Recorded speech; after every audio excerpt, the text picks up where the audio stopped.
Haben Sie mich aufgerufen? Oh, ich habe Sie nicht gehört. Danke und ich entschuldige mich nochmal dafür, dass ich Sie überhört habe. Schade, dass Herr Barroso bereits den Saal verlassen hat, denn er hätte heute Abend einiges von mir erfahren können. Ich rate Ihnen alle, nicht allzu viel von der EU bis 2020 zu erwarten, denn ohne der Ablehnung wären wir heute gar nicht hier. Sie schlägt denselben Pfad wie die Sowjetunion ein, der sie so sehr ähnelt, und dies wegen denselben Gründen. Sie ist zentralisiert, korrupt, sie ist undemokratisch und sie ist inkompetent. Angeführt wird sie von ruchlosen Großfinanziers sowie von geldgierigen Bürokraten. Sie wird durch eine gleichwertige faschistische Agenda, ausgehend von einer Plattform einer pervertierten, unseriösen Wissenschaft bezüglich ihres Klimawandels gefördert. Wann immer den Menschen Europas die Möglichkeit eines Referendums zugestanden wurde, wurde es wiederum zurückgewiesen. Die Briten hatten nicht die Chance erhalten, ihre Meinung zu äußern. Dies dank der Irreführung der einzigen 3 Parteien mit Zugang zu den Fernsehdebatten innerhalb meines Herkunftslandes. Integriert durch eine Zuhilfenahme einer EU-korrumpierten öffentlichen Rundfunkanstalt, genannt die BBC. Die EU bricht bereits auseinander. Die heutigen 10 in Griechenland werden sich in die anderen mediterranen Ländern ausweiten, schneller als wir es uns vorstellen können. Und es wird eventuell noch weitere nordeuropäische Länder treffen, die es verpassten, der Falle zu entrinnen. Unsere Kinder und Enkelkinder werden uns verfluchen, denn ihnen wird es überlassen, die Scherben dieser verdammt nochmal vermeidbaren Saustalls wieder zusammenzutragen.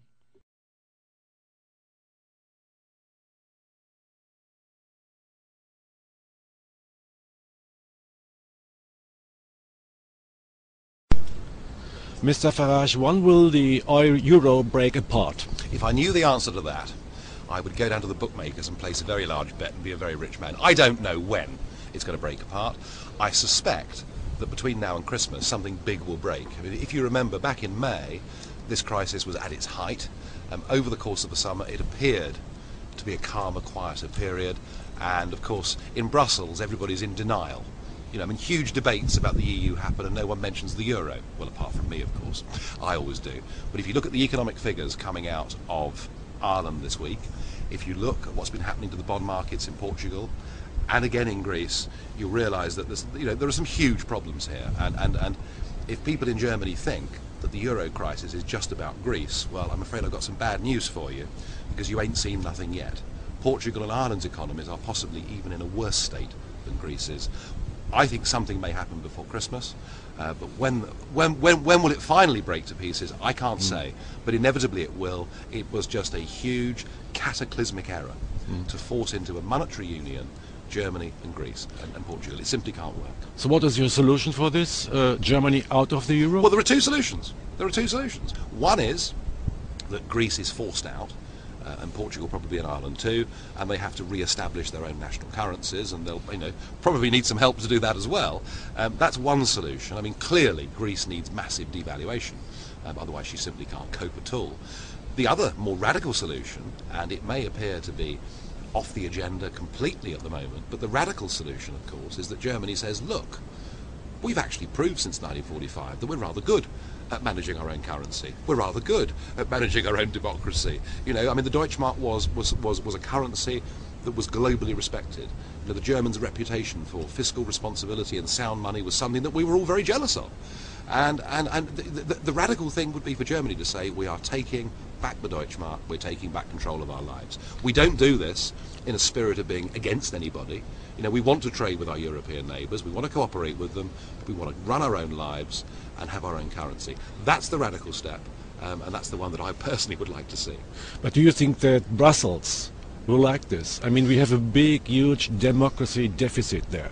Well, of course. I mean, look, the fundamental problem in democratic terms with the European Union has been since day one that it is the European Commission, the bureaucracy, the civil service, if you like, they're the ones that have the sole right to initiate legislation.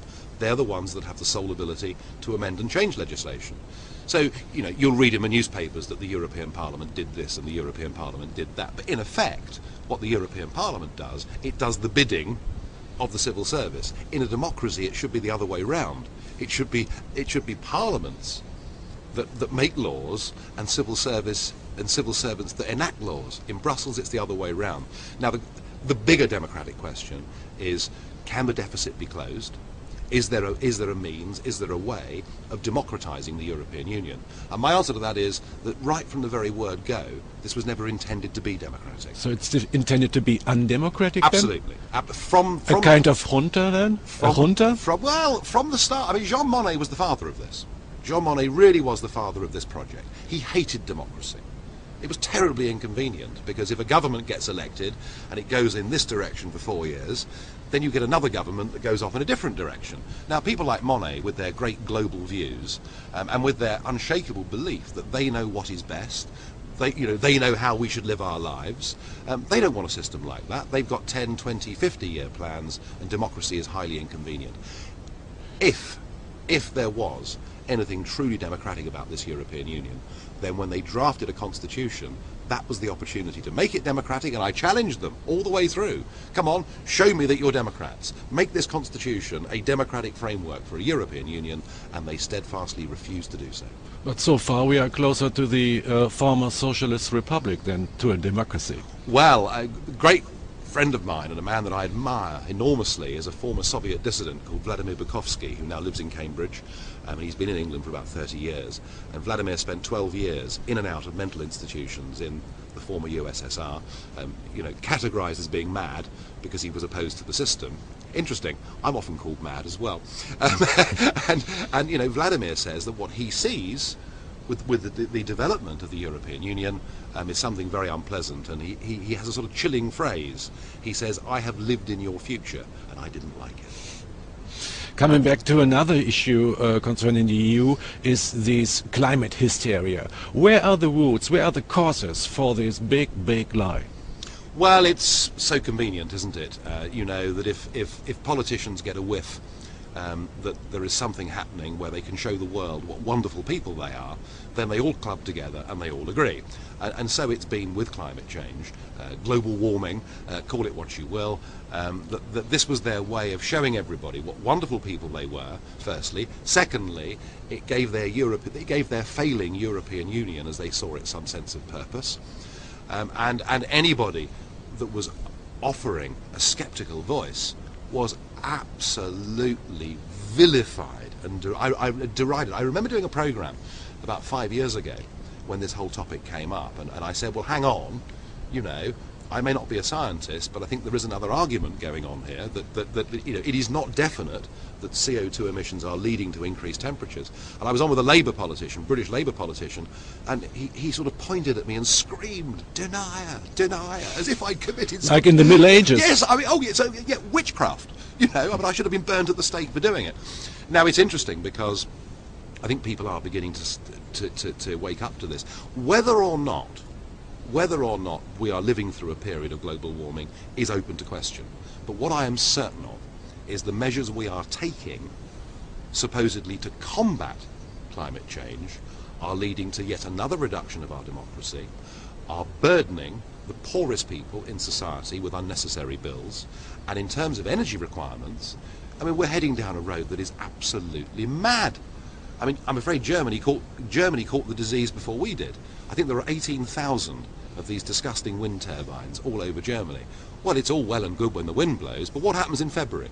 What happens in February when it's cold and we have fog and frost and we have a big anticyclone sitting over northern Europe? Not one of them turns. Not one of them produces any electricity at all. So I'm afraid that, what we've done in the name of climate change, I think, frankly, is disastrous. Finally, your personal view on the developments in Brussels. I mean, they're sticking to their power, and I don't see any new developments in terms of a democratic development. Quite the reverse. Quite the reverse. The next development, and watch this space, because in October, Herman Van Rompuy, the President of Europe, the man who, of course, earns more than Obama, but was never elected by anybody, in October, his task force will report, and his task force is to set up a new economic governance of the European Union, and one of his plans is that if any member state breaks the rules that he sets, they will have their voting rights taken away from them. That's democracy in the EU.